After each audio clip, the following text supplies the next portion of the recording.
On évoque évidemment cette crise migratoire que vous suivez au plus près depuis plusieurs jours. Et on le disait, le président de l'enclave espagnole demande donc de confiner, c'est un peu la nouveauté, les migrants encore présents en attendant leur expulsion. Alors racontez-nous comment tout cela est perçu, Thibaut Marcheteau, par les habitants de Ceuta.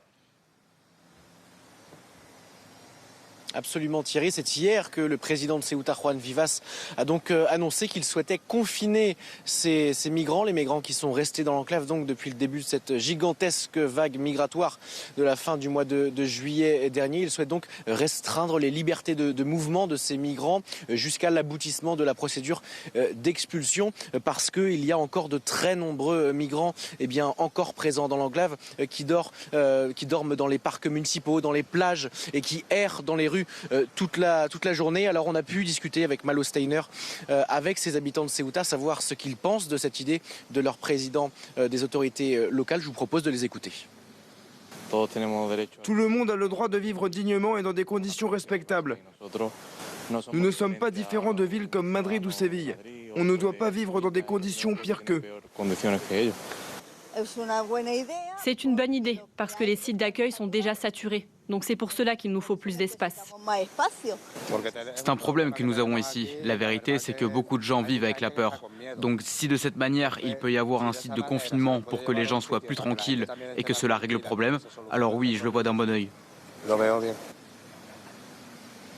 Vous l'avez entendu, les habitants de Ceuta sont donc plutôt favorables à cette proposition du président Juan Vivas. Cette proposition également, elle arrive dans un contexte particulièrement animé après cette manifestation de dimanche soir dernier qui a réuni, et vous l'avez vécu en live Thierry, cette manifestation qui a réuni des milliers de personnes dans les rues de Ceuta. Je vous rappelle que selon le président de l'autorité locale ici à Ceuta, il resterait entre 8 et 11 000 migrants dans l'enclave.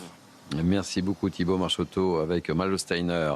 Petite réaction, Raphaël Stainville, sur cette volonté et cette décision ou ce choix du président de l'enclave espagnole de vouloir confiner les mineurs isolés.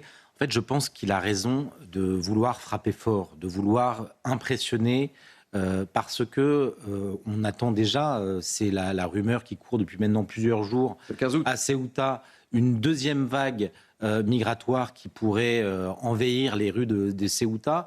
Si on laisse entendre, si les autorités locales laissent entendre que finalement le simple fait de poser un pied à Ceuta, c'est un passeport pour l'Europe et l'espace Schengen, c'est foutu. Ce sera une nouvelle porte d'entrée qui ne cessera d'être empruntée par tous ceux qui sont candidats à cet Eldorado tel qu'on présente l'Europe et plus particulièrement souvent la France.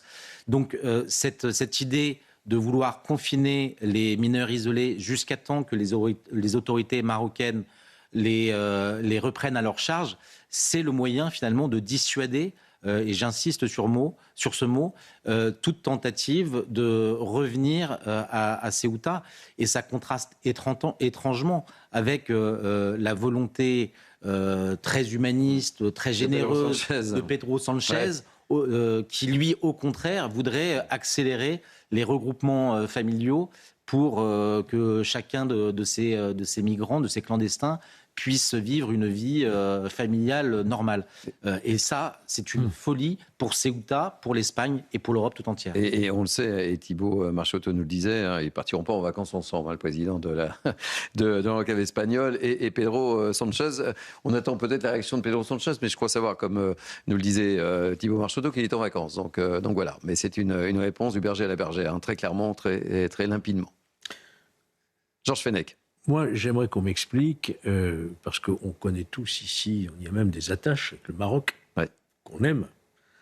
Il n'y a personne pour s'inquiéter au Maroc de tous ces enfants marocains, là. Attendez, il n'y a pas des familles derrière ?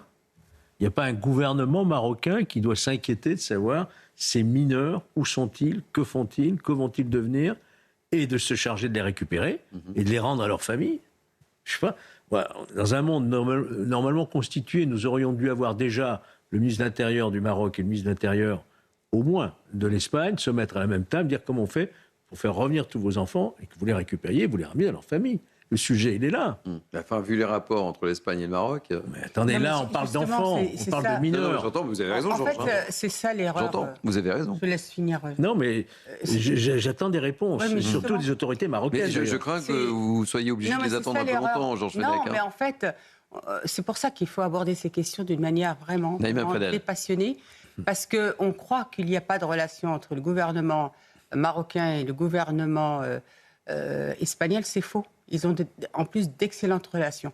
Il y a eu, par exemple, j'ai regardé les journaux espagniels, pour pas qu'on dise... Il y a eu quelques règlements de compte contre Pedro Sanchez, quand même, ça ne vous a pas échappé, Oui, mais Naïma bien Fadel, sûr, évidemment, mais il est revenu dessus. Vous avez le ministère de l'Intérieur qui a dédouané le Maroc par rapport à ce qui s'est passé, et il y a eu des alertes 2 jours avant.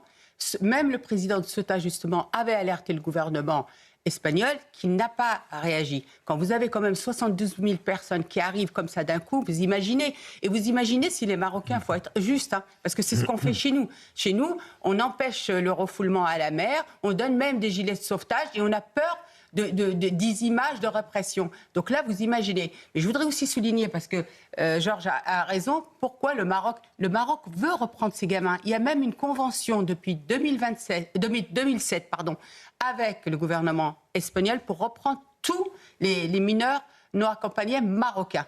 La deuxième chose, nous, on a aussi une convention en France qui date, je crois, de 2020, Dupond-Moretti qui l'avait signée pour reprendre. Sauf qu'aujourd'hui, en Espagne, eh bien, la Cour suprême d'Espagne interdit que les enfants puissent être retournés au Maroc s'ils ne sont pas d'accord, des enfants. Hein.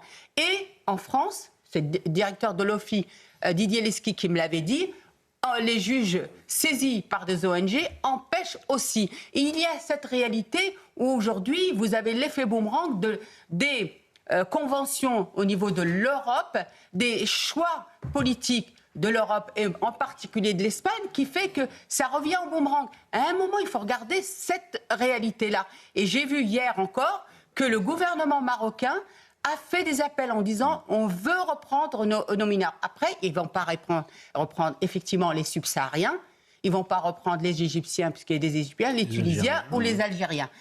Mais c'est cette réalité et qu'il faut regarder d'une manière, encore une fois, dépassionnée.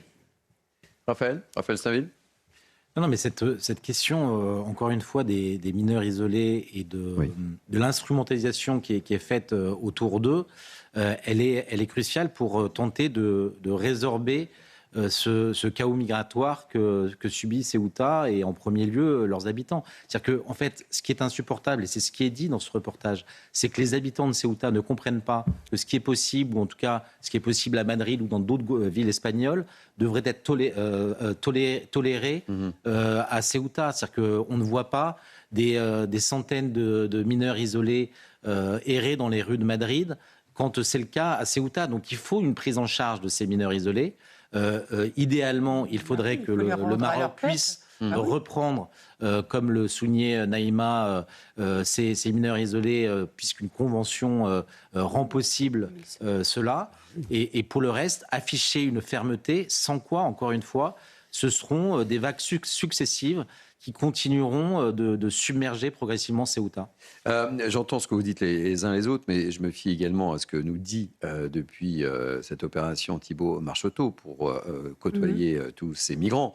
Je ne vais pas vous contredire, mais ce que nous dit Thibault Marcheteau, c'est que ces jeunes, il est hors de question qu'ils reviennent chez eux.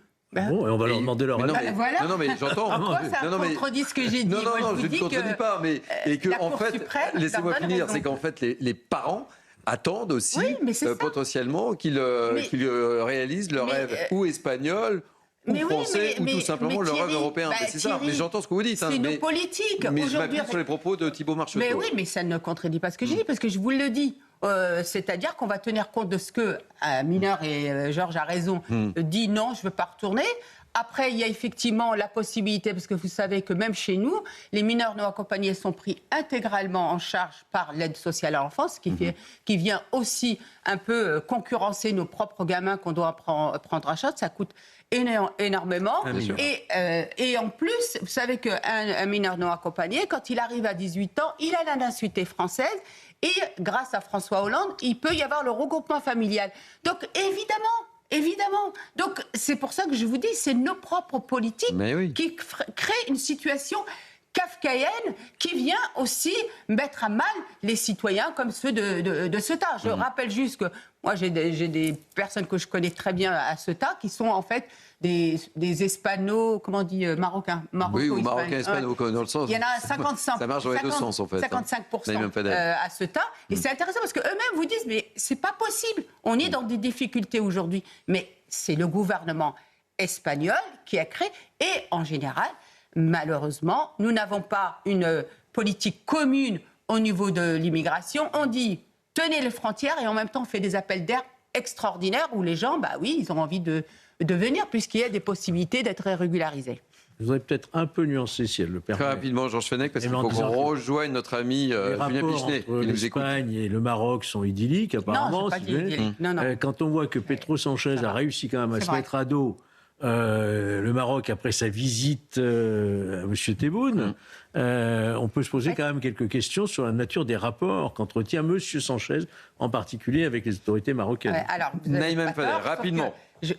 En fait, il faut savoir que le Maroc, d'abord, rappelez que ce qui s'est passé, c'était le jour de la fête du trône. Donc, c'est quand même très difficile pour le Maroc. Ça a été quand même une déstabilisation du Maroc.